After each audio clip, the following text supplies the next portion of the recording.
Why do you think that most people fail? Is it a skill gap, a belief gap, or is it just distraction? I think it depends on how we define failure.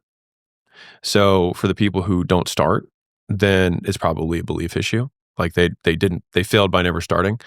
And that's the vast majority of the people. They fail before they start the race. Of the people who do start the race, um, I think just for people sub $1 million, almost all, well, you know what? It's not. I won't even say that. It's at all levels. Distraction is a huge one. They start 6 businesses in the hopes that one of them will take off because they fundamentally don't understand how business works. Like you have very constrained resources in terms of time, money, effort, human capital, people. And you have to allocate all of those things to one business to just have a hope that it's going to work. So I think focus is a massive one. So that's kind of equal opposite of distraction. And then in terms of beliefs, the belief is the early days. Distraction kind of is pervasive. Sometimes it's just business model things, which I would just translate up to skill deficiencies. So once someone gets started, I think there's just 2 buckets. You've got procedural knowledge and declarative knowledge, which is basically the 2 types of knowledge that exist, which is knowing how to do something and knowing that something exists or that something's possible. And so this is where people talk about mindset, manifestate, whatever. It's like fundamentally, it's just like you have to believe that something's possible. And so if you meet somebody who's doing $10 million a year and they're the same age as you, growing in the same hometown, you're like, well, I guess that's possible, right? And all of a sudden it's like, man, my perspective totally changed. Like my mindset, I manifest it, who knows, whatever. Mm-hmm. But like you fundamentally now believe it can happen. Cool. So then the only delta that you have is how to do it. Right, that's procedural.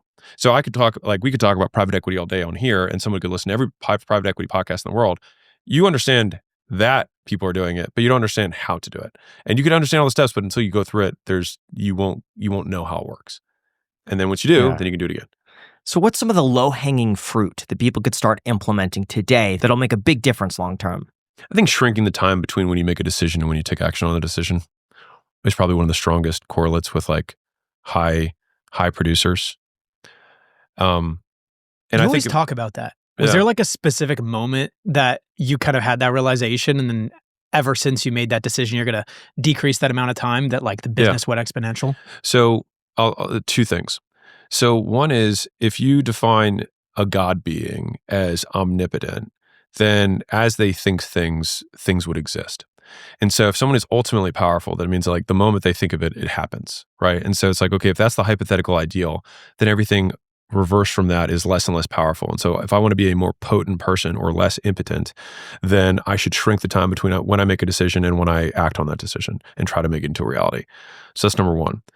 The second issue, or when it comes to decision making, is that the vast majority of speed, I think, that happens within a business comes down to speed of decision making. Like there are so many decisions that have to occur every single day that most of the time, and you guys experience this within your own business, it's like, the team says, hey, what do we do with here? And then you're like, okay, let me think about that. Or let me give you give me a day or 2 and I'll come back to you. But one of the good frameworks that I have is just asking myself the question, will I get more information to make this decision? If the answer is no, then make the decision. Like you're not going to get more information to make it. So you might as well just make it now. And so the interesting thing about that is like that speed though, a lot of times people take, let's say 7 days to make a decision or even a month to make a decision. But if I can make a decision now and then make a second decision 2 minutes later, make a third decision 2 minutes later, like in a very real way, I could operate at 1,000 times the speed somebody else's. And I think that's fundamentally like how Elon operates, and how he can just get so much stuff done. He also obviously distributes a lot of decision making to people who are intelligent. How important is intuition when it comes to making a decision? That you just feel one thing over the other?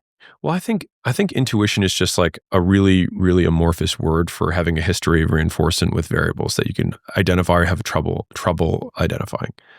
So it's like, this girl walks in, I've got a bad feeling about her. That's my intuition. Well, you have a history of seeing lots of women walk in. And if you have people or women who looked a certain way or acted, the way they carried themselves, the way they dressed, the way their hair looked, the way they did their makeup, the way they talked, the way they breathed, all these other variables that you're taking in, if somebody else in the past you had a negative experience with, you would then say, oh, I get bad vibes, because it's just harder for you to be like, hey, subconscious, what was the variable that you identified that was similar to this other past experience that sucked?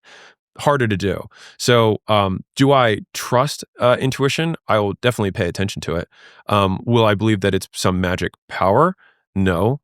I just think it's just like there's something that I haven't been able to identify. Maybe if I spend more time thinking about it, I could maybe, like, oh, it wasn't this, it wasn't this, it wasn't. I'd be like, this is what it was.